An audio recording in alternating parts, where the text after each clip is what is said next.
Hello again, everyone, and welcome back to Reddit Aliens. I'm John, and as always, thank you so much for being here. Good topic for you today. Let's do it. What's the craziest way you had heard that someone had died? Please remember to like, share, and subscribe.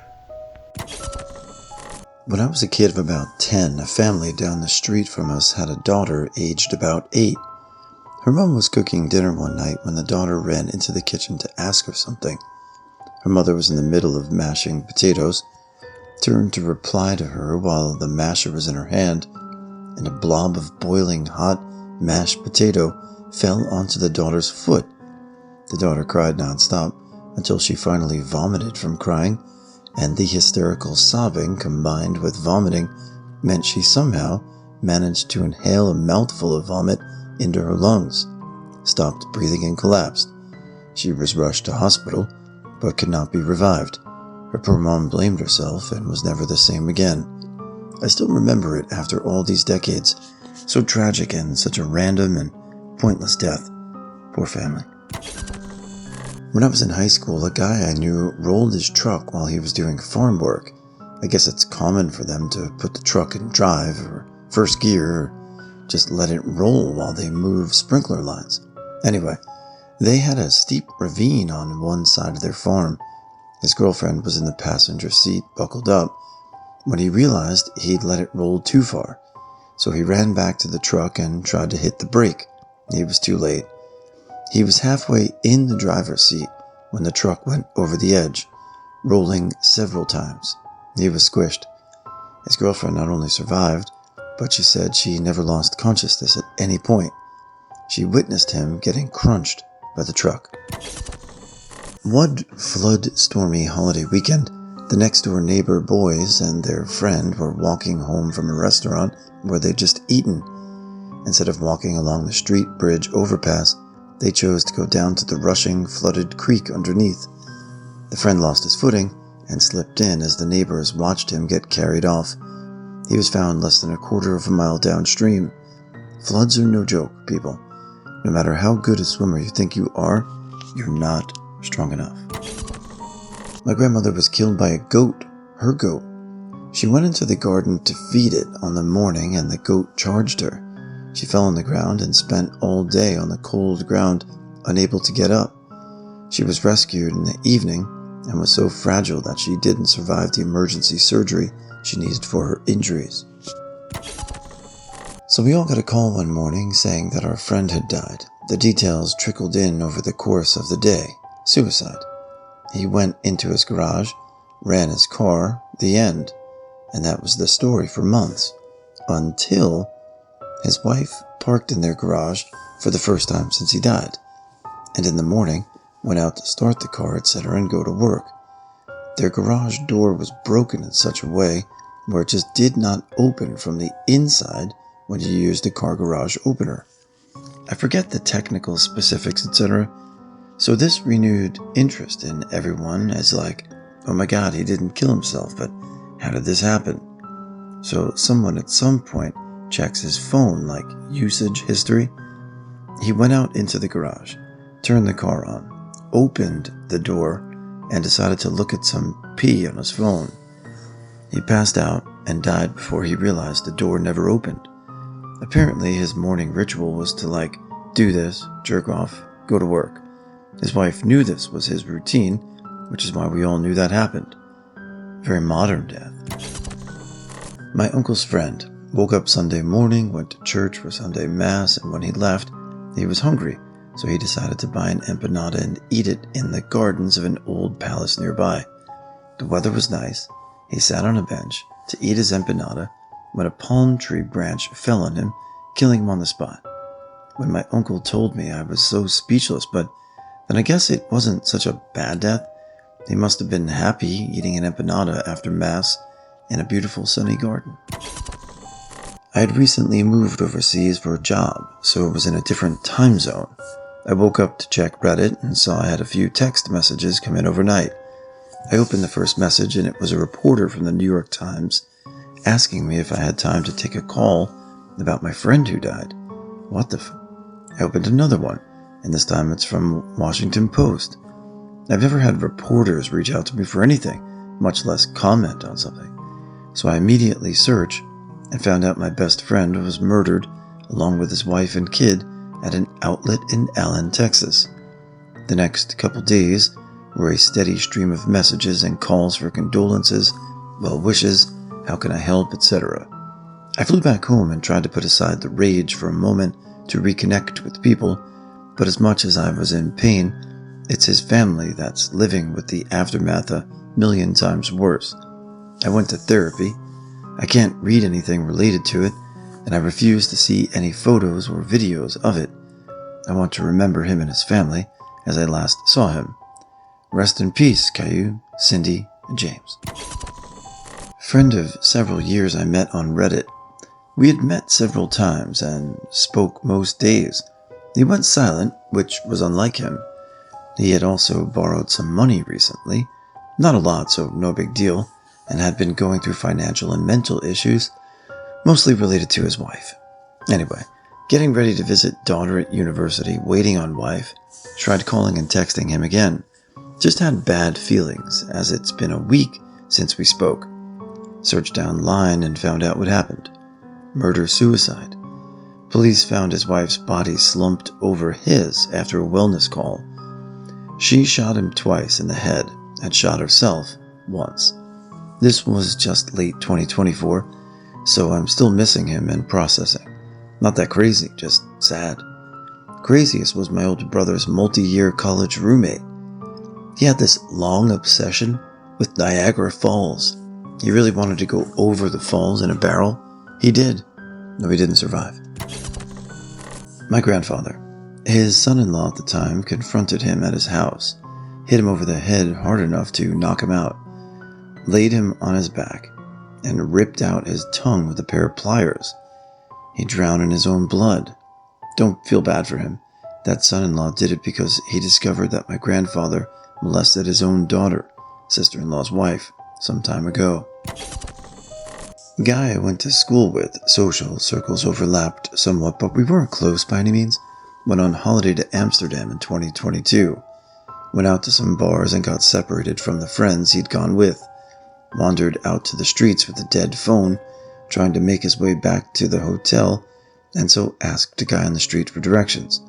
The guy he asked, for no good reason, stabbed him 60 plus times in the face and neck, and then dragged him into a stairwell and left him there.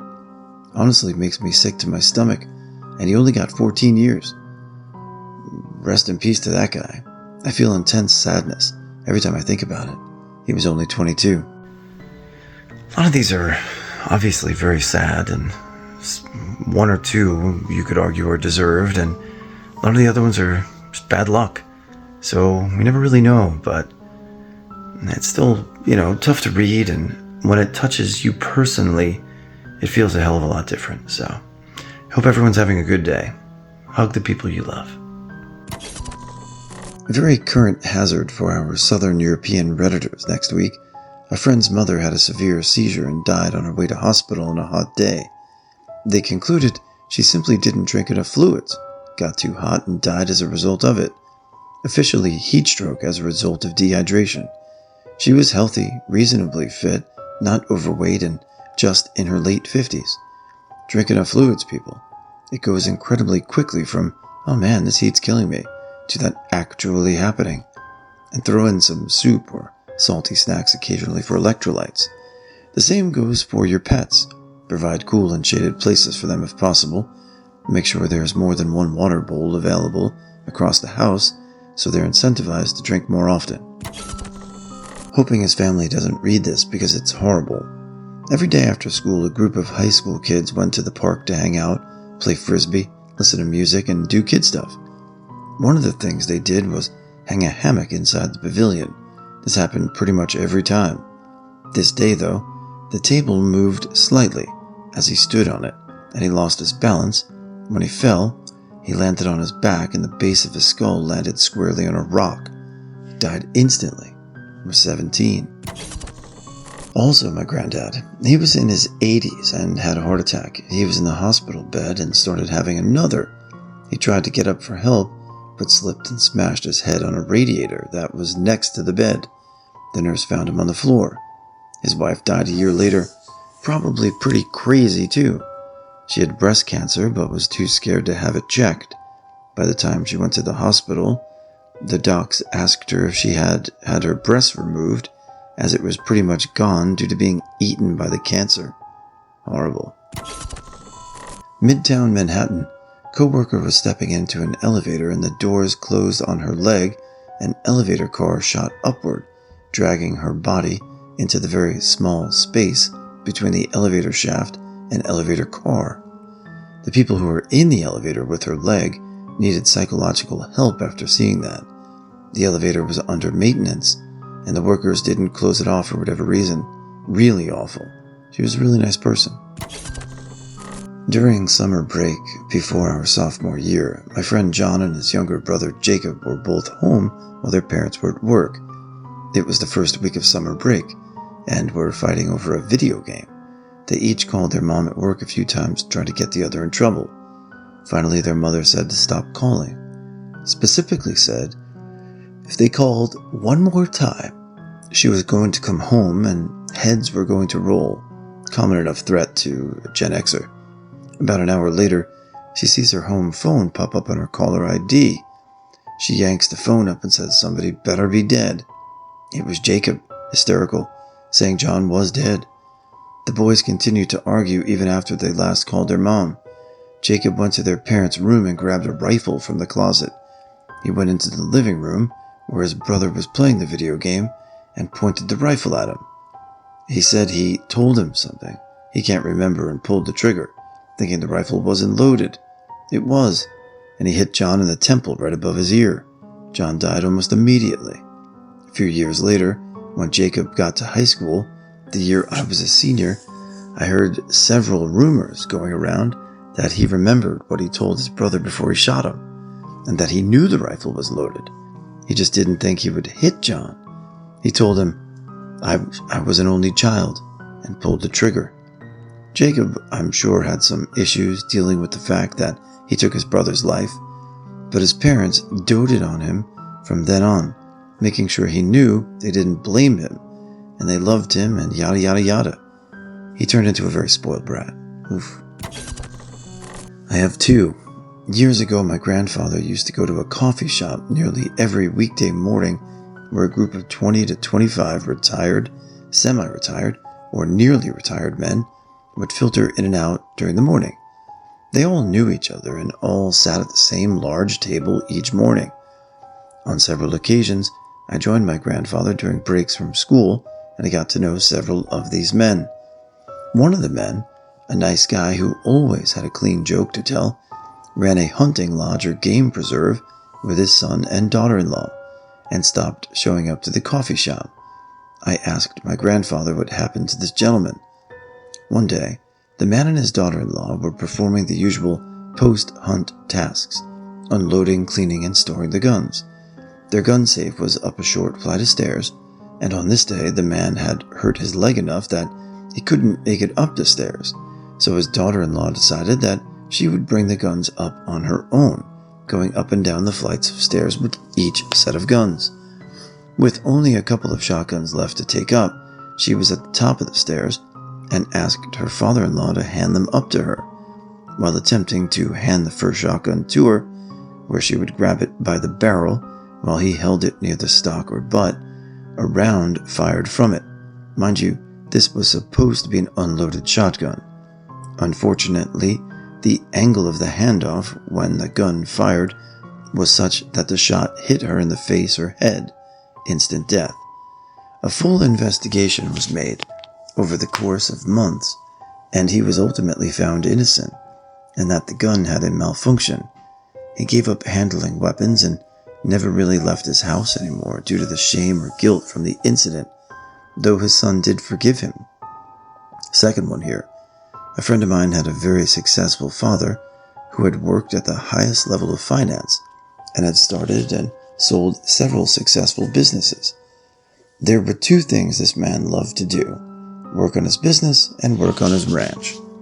As time went by, he had to face the fact that his body was slowing down and that he needed to hand over control of his business. My friend never worked with his dad, as he knew not to mix family and business, but his dad came to him with a reasonable plan to hand over control of the business to him, so my friend spent several months learning the business and taking on more and more responsibility. Eventually the time came, and my friend took over running the business, while his father stepped away and took on retirement by working more and more on the ranch projects. Around 1 month after the handoff, my friend's father had a horrible accident involving a bulldozer on the ranch and died. This man was a pillar of the community, and hundreds, if not just over 1,000 people showed up for his funeral. During the eulogy, everyone was told or reminded that he died of that bulldozer accident, except it wasn't an accident.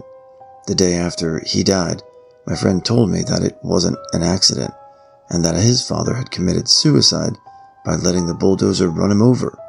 It's very sad, and I miss his father. My first girlfriend died in a horse accident. Something happened, so she fell off the horse, but got tangled with some of the straps on the saddle. The horse panicked, and she got an arm ripped off and bled to death. I didn't see it, just got it told. I also had a good friend. His older brother went to his ex-girlfriend's apartment with a shotgun, some kind of firearm for hunting, don't know the details. When she opened the door, he blew most of his head off in front of her. Oof. A good friend of mine developed a serious case of alcoholism over COVID, a case of alcoholism he had been nurturing for years. He decided he had a problem and to go cold turkey, something you should never do with alcoholism. Next night, he was praying to the porcelain god and went into seizures, cracked his skull off the base of the toilet, died of blunt force trauma to the head. Dad found him a few days later, face down at the base of the toilet in a pool of blood and vomit. Hell of an exit. Girl is driving in a rural area where she lives, stops at a junction but just doesn't see or notice the oncoming car and pulls out, hits side of car and sends it careening toward a wall. Unfortunately, this wall has a section that's fallen apart, so there's a gap the car falls through, lands on its roof in a flooded drain. Some other motorists run to help, but can't get the car doors open because the car is wedged upside down in the drain. Recent bad weather means the drain is uncharacteristically flooded. Both occupants of the car drowned. A local farmer arrives in his tractor and offers to help pull the car out. After doing so, he notices the number on the plate and realizes it belongs to his wife. She and their 22-year-old daughter Louise left home that morning to go Christmas shopping in their local town. It was just 3 days before Christmas. We discovered during the inquest that a man was able to open the passenger door a few inches while the car was in the drain. He couldn't get Louise out. She reached for his hand, which he held until she drowned. I often think about the numerous misfortunate coincidences that morning and about the people who witnessed what happened. I didn't know the family personally, but we live in a small area, so I know lots of people who did. Not someone I knew, but more like someone I watched die. I was the car behind a pickup truck in the early 90s. I was in my early 20s. The truck had a mattress on it, vertical in position, with a young man holding onto it. We were just traveling along when suddenly a whiff of air grabbed a hold of that mattress and tossed it in the air with him holding it. He landed on the pavement right in front of my car. I get out to see if I can help, and he's dead on his back, staring straight ahead with one small trickle of blood coming out of his nose. I wouldn't say this has been haunting over time, but it was haunting witnessing it.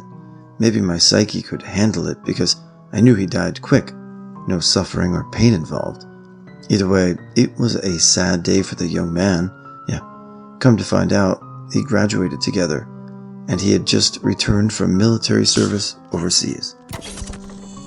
A friend of mine from primary school tried to commit suicide when he was 40. His brother walked in on him hanging himself and managed to get him down. He regretted it, seemed to realize when it was too late he shouldn't have done it. His brother made him stay with him all day. They went for methadone, I believe, from the pharmacy as they were both addicts. They drove back home as my friend wanted to pick something up. Brother waited in the car, decided to check on him, and found him dead on the floor. His attempted suicide had caused some damage. I don't know what, and he collapsed and died a few hours later. My uncle, he was a federal prison guard and was battling with addiction and PTSD. He got into a big nut with money and relationships and ended up taping a machete to his hand and walking to the nearest police department, proceeded to bash windows and vehicles until the cops came out. He walked or ran at them, and the cops reacted the only way they really could in that situation and made sure he wouldn't hurt anyone that day. Good man, troubled by the lack of proper mental health care, who decided to pass on his own issues and potential PTSD onto other innocent officers that didn't need to gun a man down that day. I miss him, but I don't blame the cops for doing what they did, and I hope the one who did have to shoot him is doing well today. Valedictorian of my high school graduating class, got a full ride to Harvard, traveled the world as a teacher executive assistant with the Fulbright program, and was living in D.C. going to law school at GW. Most brilliant mind I've ever known by a country mile. Absolutely would have had a future in politics. He was out at dinner with his parents one night, stopped speaking mid-sentence, put his hands by his throat for a couple of seconds like he was choking, then collapsed. He was out before he hit the ground. Sudden cardiac arrest with no prior history of cardiovascular issues. 27 years old. Everyone called him Fat Dunford. I was invited to his place by a friend. We smoked some weed. He huge but seemed nice enough. When we left, the friend casually mentioned to me that he was the lead suspect in the Jessica Dishon murder investigation for a while because of some rope he had in a shed. I was pissed that I was just brought to a murderer's house. The dude was massive because he couldn't walk very well after a workplace injury. So he's got cops showing up with questions about whether he murdered a girl, but he can barely walk, and his lawyer finds the whole thing laughably implausible, while he's waiting on a workers' compensation settlement. A year goes by. He wins the settlement, hundreds of thousands of dollars, immediately begins hyperfueling his pain pill habit, supposedly passed out while driving, and is absolutely obliterated by a semi, like not enough left for a funeral. We all think he must have really killed that girl, and this was the universe doing justice. All that money for his family, death for him. Several years go by, and they arrest Jessica's uncle, who was molesting her and abducted her from her front yard and killed her when she became a teen and threatened to tell on him. Fat Dunford was innocent. Life is weird. So they didn't die, but came very close. A girl my friend went to high school with was in the McDonald's drive-thru and was about to pay. She dropped her bank card and opened her door to pick it up. Her foot slipped off the brake pedal, and her head got crushed between the open door and the wall of the building when her car started moving. She was in the hospital for months, massive TBI, had to learn to walk and talk again. The doctors were shocked as they didn't think she'd even wake up after the first surgery. My dumbass of a dad decided that the best time to huff paint was while swimming in a pool way out in the countryside. He passed out and slipped under the water and drowned to death. The closest neighbors, who rented the land or trailer to him, were on vacation for a week at the time, so he just sat dead in the water for that entire week in hot weather. When they came home and instantly smelled the result, the neighbors called the cops and the coroner came, collected the body, and still ended up somehow doing an autopsy on the remains. Nothing surprising came out of it. Acute drug overdose. He was cremated afterwards, of course. As a final FU to my mom, they were separated. He had canceled his life insurance a few months earlier, so she didn't get any financial assistance. The only thing that made it not a crippling financial issue was that he was a veteran eligible for burial in a veteran cemetery, which the government paid for. He had been both the roommate boarder to a coworker of mine, as well as very briefly having worked with us both. My coworker kicked him out over doing IV drugs in his house and not doing a good job being at all discreet about it. While he was on short-term disability from a herniated disc, he got the bright idea to take his Robaxarset and inject it straight into his arm. Dosing yourself in that manner with a muscle relaxant makes all your muscles relax, your heart included. Post-mortem concluded he flatlined instantly, and given he was alone when this happened, he decomposed somewhat by the time he was found. A guy who worked for my dad became part of the paper recycling process. Didn't see this one myself or know the guy. This was probably 20 years ago, but he was hired to work one of the industrial pulp machines at the mill my dad managed, which requires walking around thin gangways at the top that go down into the massive spinning crater. Homie didn't disclose that he had narcolepsy. By the time they got the machine stopped to try and get him out, there wasn't much left. Whole batch was lost. Family threatened suit, and my dad ended up in weeks of management meetings trying to sort it all out. I just hope the guy was still asleep when the first grate hit him. A friend from elementary school, high school, and later work. We weren't close, but we kept bumping into each other through life, and I was kind of used to him being there. Sometime during the pandemic, he began going to the gym and taking steroids to enhance his performance. He was never that kind of guy and was mostly very calm, nerdy gamer, so that was surprising. Anyway, 2 years ago, we were still working from home, and one day my girlfriend sent me a news article about a family fight that occurred that morning. Basically, a guy got into a fight with his mother. He punched her, went completely crazy, and then as he was calming down, he felt bad, so the ambulance took him to the hospital, where he died. I was livid. I'm extremely sensitive to any kind of abusive and aggressive behavior, and genuinely cannot stand people who act that way. Several days later, I went with my girlfriend to pick up her daughter from the gym. As I was sitting in the car, I saw the obituary on the gym entrance, and a familiar face on it. I went full-on panic mode, got out of the car, slammed the door, and got closer to read the obituary. It was my coworker. He was 25 years old when he died. I immediately messaged one of his former classmates that I stayed in contact with throughout the years. She told me that he was the guy from the news. His heart gave out, and the doctor suspected that the use of steroids were to blame. Since we weren't close, I knew very little about his private life, but according to his former classmate, he changed a lot when he began taking steroids. He became more aggressive and impossible to be around, so most people distanced themselves from him. I still find it difficult to grasp the whole situation, and now that we're working from the office again, it's weird not to see him around. My eye doctor went hiking somewhere in Africa.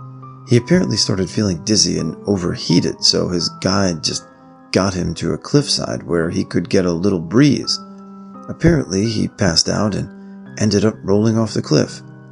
They believe he had a heart attack, and that's why he felt unwell, and that the passing out was him going into full cardiac arrest.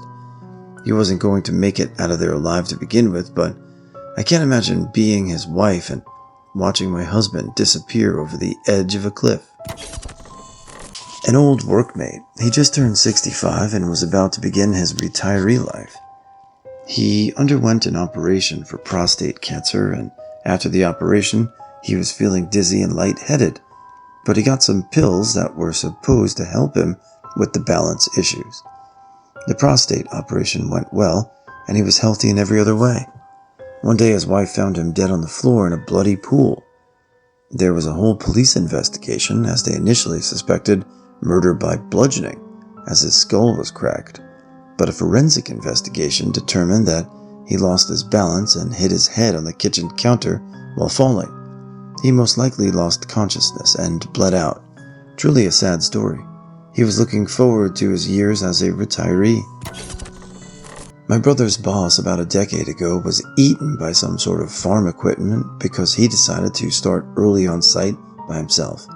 He was a good man by all accounts. It was most likely grabbed a piece of clothing or his hand, and it would have happened very fast.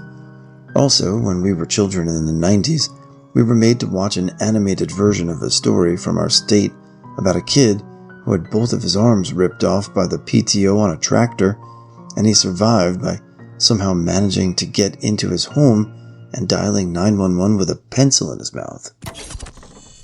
Not that crazy, but an old regular customer of mine hit his head on his way home from a night out and went to bed, never woke up. The story is more sad though. This dude was kind of a pervert. I didn't really mind it that much, but he was very handsy and made many comments to me whenever he came in that were definitely sexually harassing. I didn't really mind it. He was just a dirty old man, but he tipped me really well, and he came in usually a few times a week. He was always wasted when he stopped by for food on his way home. He was also a fan of the sex workers. I didn't mind it because I'd seen him come in, put his order in without him asking, stop by to chat for a bit while he tried to flirt with me. I'd make sure he had this meal, paid the bill, and tell him to go straight home. I was the only bartender who liked him, and he was very local and loyal. Anyway, I guess one night he slipped and fell, hit his head on the sidewalk. The sex worker in the area saw him fall and offered to help him home. He obviously said yes, and I guess when the kid helped him into his bed, he robbed him, took his computer, his watch, whatever cash was in his wallet, credit cards, anything of value, climbed down through the window and left. After he didn't show up for work for a few days, someone called in a wellness check and found him. They checked security cameras outside his apartment and saw him enter with someone, but that person was never on camera leaving. They also checked the camera of the bar he was at before he saw him fall. He was a 4-year-old only son, kind of like a step-cousin of mine, who died when a terrorist blew himself up on the city bus he was on. It was the bus most of us used to ride on. At the time, it was sad. A citizen who tried to save him ended up with PTSD, had posted some of his experience on Facebook, including graphic details, and it's hard to get out of my head. Luckily, he didn't die, but I think this fits the bill. Someone I know woke up one morning in his own driveway in just boxer shorts in a pool of blood, in extreme pain, very near hypothermic. Went to his own front door and banged until the roommate came to the door, just as confused, and rushed him to the hospital.